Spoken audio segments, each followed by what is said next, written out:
નજર કરી લઈએ તલાટીની પરીક્ષાના ઉમેદવારો માટે આ મોટા સમાચાર છે। ફોર્મ ભરવામાં જો ભૂલ કરી હશે તો એવા ઉમેદવારો પણ હવે આપી શકશે પરીક્ષા। ગુજરાત ગૌણ સેવા પસંદગી મંડળે ઉમેદવારોના હિતમાં આ નિર્ણય લીધો છે। તલાટીના ફોર્મ ભરવામાં ઉમેદવારોએ અનેક ભૂલો કરી છે। ઉમેદવારોએ યોગ્ય રીતે ફોર્મ ન ભરતા ફોર્મ રિજેક્ટ થયા હતા। 1921 ઉમેદવારોએ એક જેવી ભૂલ કરીને ફોર્મ ભર્યા હતા। 10,045 ઉમેદવારોએ ફોર્મ ભરવામાં ભૂલો કરી। 2,366 ઉમેદવારોએ ફોર્મમાં ફોટો યોગ્ય રીતે નથી લગાવ્યા તો 4,749 ઉમેદવારોએ ફોર્મમાં સરનામું યોગ્ય રીતે દર્શાવ્યું નથી। 1,009 ઉમેદવારોએ ખોટી વિગતો ફોર્મમાં દર્શાવી હતી। સંવાદદાતા મલ્હાર ફોન લાઈન પર જોડાઈ ગયા છે। મલ્હાર, આ ઉમેદવારોના હિતમાં એક મોટો નિર્ણય છે કે હવે જો ભૂલ કરી હશે તો પણ પરીક્ષા તલાટીના ઉમેદવારો આપી શકશે, ત્યારે શું વિગતો છે આ સમાચારમાં?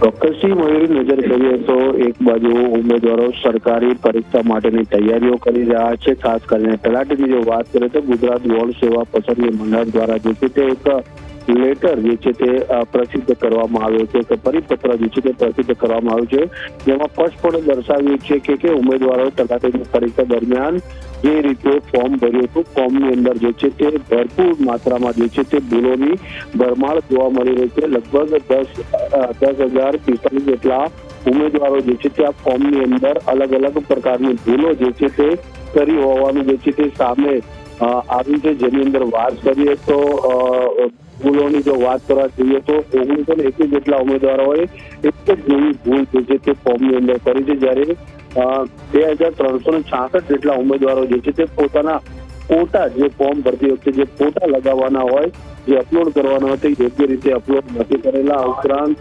4,749 ઉમેદવારો જે છે તે પોતાનું સરનામું યોગ્ય રીતે જે છે તે ફોર્મની અંદર દર્શાવ્યું નથી, જ્યારે 1,009 જેટલા ઉમેદવારો જે છે તે ફોર્મની અંદર પોતાની ખોટી વિગતો જે છે તે દર્શાવી છે।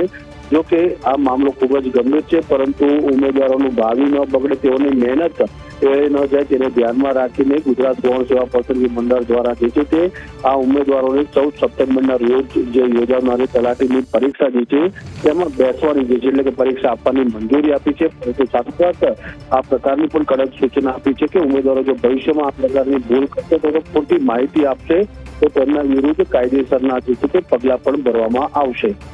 બિલકુલ, આભાર મલ્હાર સમગ્ર માહિતી બદલ।